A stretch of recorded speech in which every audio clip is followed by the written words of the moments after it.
राजनीतिक तौर पर बेहद दिलचस्प राज्य है। मैं हमेशा कहता हूं किसी को राजनीति की में कदम रखना है तो उसको इंटर्नशिप करने के लिए उत्तर प्रदेश आना चाहिए। यहाँ हर पल और हर दिन, हर सप्ताह, हर महीने, हर वर्ष और हर चुनाव में कुछ न कुछ नया घटित हो रहा होता है। कुछ ऐसा घटित हो रहा होता है जिससे आप सीख सकते हैं, राजनीति की चाल समझ सकते हैं। कौन किस तरह अपने मोहरों को आगे बढ़ाता है, इसको आप बहुत बेहतर से समझ सकते हैं। तो पॉलिटिकल इंटर्नशिप की एक बड़ी प्रयोगशाला उत्तर प्रदेश है।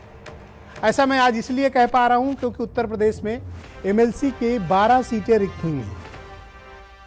एमएलसी यानी अपर हाउस विधान परिषद, वहां की 12 सीटों पर चुनाव होना है और ये चुनाव निर्वाचित विधायक करते हैं। सदन में जो स्ट्रेंथ है उस स्ट्रेंथ के हिसाब से भारतीय जनता पार्टी अपने 10 एमएलसी चुनवा सकती है, यानी 12 में से 10 सीटें भारतीय जनता पार्टी को मिलेंगी। उनके पास जो स्ट्रेंथ है उसके मुताबिक 10 सीटें उनकी बनती हैं कोशिश करने पे। समाजवादी पार्टी की जो स्ट्रेंथ है उसमें उनको 1 सीट बनती है, बाकी उनके कुछ विधायक बच जाते हैं। तो फिर 1 सीट किसके हिस्से में जाएगी?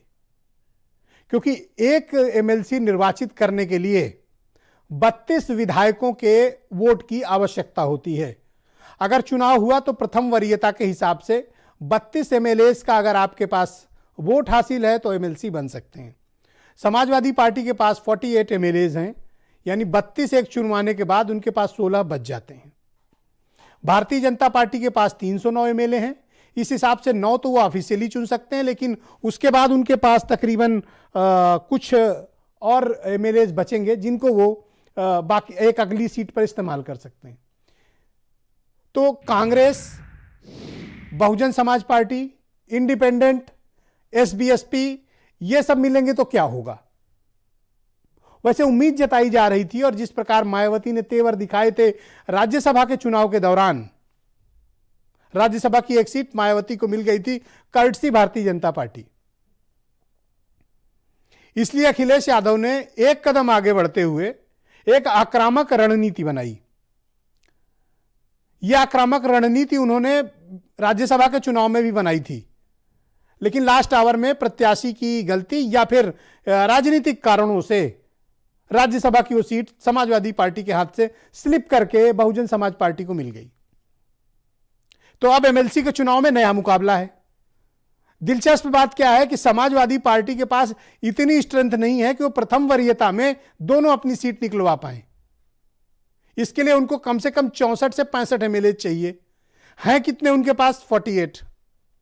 तो फिर बाकी कहां से आएंगे? इसको कहते हैं आक्रामक रणनीति। अब बीजेपी पर दबाव यह बढ़ गया इस बात का कि वो 10 कैंडिडेट अगर उतारेगी और दूसरा कोई अन्य नहीं आता है मैदान में, तो 12 पर्चे, 12 सीटें, चुनाव निर्विरोध हो जाएगा। लेकिन अगर 13वां पर्चा आ गया, मान लीजिए कि बीएसपी को पर्चा दाखिल कर देती है एमएलसी की 1 सीट के लिए, ऐसे हालात में फिर बीजेपी को अपनी 10 सीटें जिताने के लिए अतिरिक्त मदद अपना दल की भी जरूरत पड़ सकती है। तो बीजेपी अपने वोट तो उधर दे नहीं पाएगी, तो अपनी 10 सीटों को बचाने में बीजेपी लगेगी। समाजवादी पार्टी चाहती है कि चुनाव हो जाए, वोटिंग हो जाए एमएलसी में। शायद ये कारण इसका इसलिए बनता है क्योंकि इसके पहले आपने देखा होगा राज्यसभा के चुनाव में समाजवादी पार्टी ने बीएसपी में सेंध लगाई, अन्य दलों में लगाई और 5-6 एमएलए अखिलेश यादव से उस वक्त मिले भी थे। अगर आप थोड़ा सा पीछे जाएंगे और याद करेंगे तो समाजवादी पार्टी चाहती है कि 13 कैंडिडेट आ जाएं, 14 आ जाएं, चुनाव हो जाए, वोटिंग हो जाए। क्योंकि वोटिंग होगी तो ये चुनावी वर्ष है। 11 महीने के बाद उत्तर प्रदेश में चुनाव का शंख बज चुका होगा, तो ये चुनावी वर्ष है, कोई किसी को केयर लेने वाला नहीं है। अब विधायकों की अंतिम बार पूछ है तो उन्हें भी लगता है कि कहीं जो लार्जेस्ट पार्टी है उत्तर प्रदेश में बीजेपी, इनको भी खतरा है। खतरा बीएसपी के बचे हुए 11 विधायकों पर है और कांग्रेस के पास तो वैसे भी 2-3 ही विधायक बचे हैं। एसबीएसपी का स्टैंड अभी क्लैरिटी के साथ नहीं है, लेकिन वो बीजेपी के खिलाफ रहे हैं। तो कहां जाएंगे?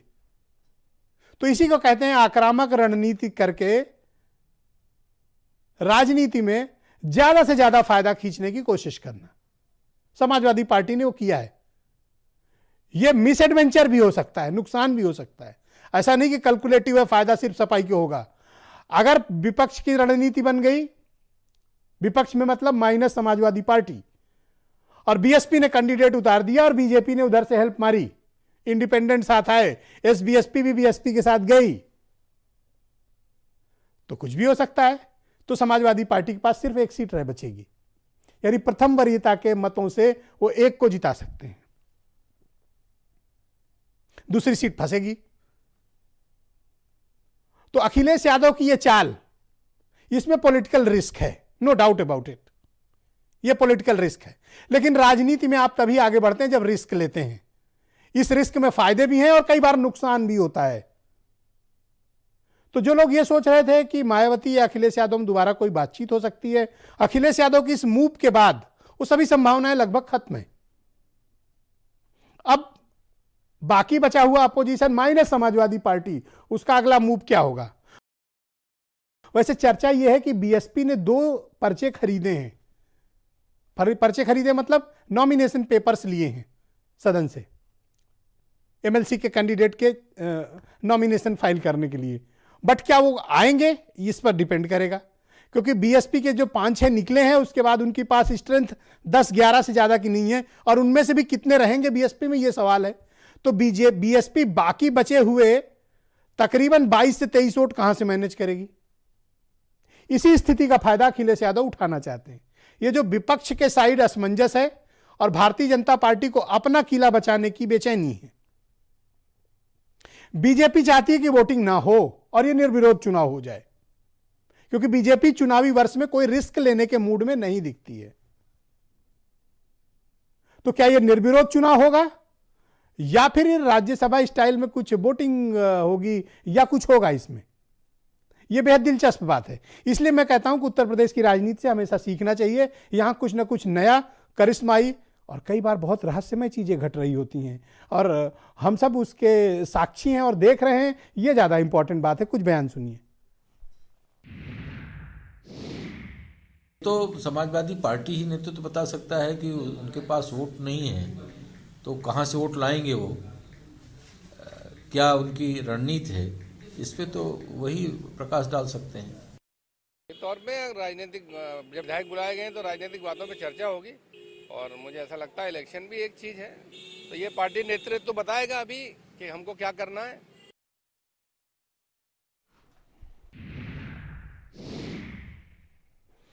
तो ये 12वीं सीट का जो फेर फंसा हुआ था, ये पेच फंसा हुआ था, इस पर आगे बढ़कर अखिलेश यादव ने एक कदम चाल चल दी है।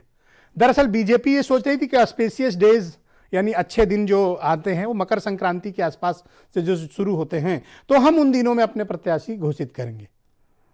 अखिलेश यादव ने एक दिन पहले घोषित कर दिए, तो ये अखिलेश यादव को फायदा होगा या वह मिस एडवेंचर में तब्दील होगा, निर्विरोध चुनाव होगा या वोटिंग होगी? परिस्थितियां मजबूत हैं, लेकिन जो कुछ भी होगा बेहद दिलचस्प होगा और देखने लायक होगा। तो मेरे साथ आज के कार्यक्रम में मनोज मिश्रा भारतीय जनता पार्टी के प्रवक्ता हैं, सिद्धार्थ कलहंस जाने माने पत्रकार हैं, आईपी सिंह समाजवादी पार्टी से हैं, हिलाल नकवी कांग्रेस से हैं, धर्मवीर चौधरी बहुजन समाज पार्टी से हैं, और पीयूष मिश्रा एसबीएसपी के नेता हैं, और वीरेंद्र सिंह जी हमारे स्टेट हेड। बहुत बहुत स्वागत और धन्यवाद आप सभी का कि इस कड़कड़ाती हुई सर्दी में, इस गर्मा गर्म राजनीतिक मामले में बहस के लिए आज शाम आप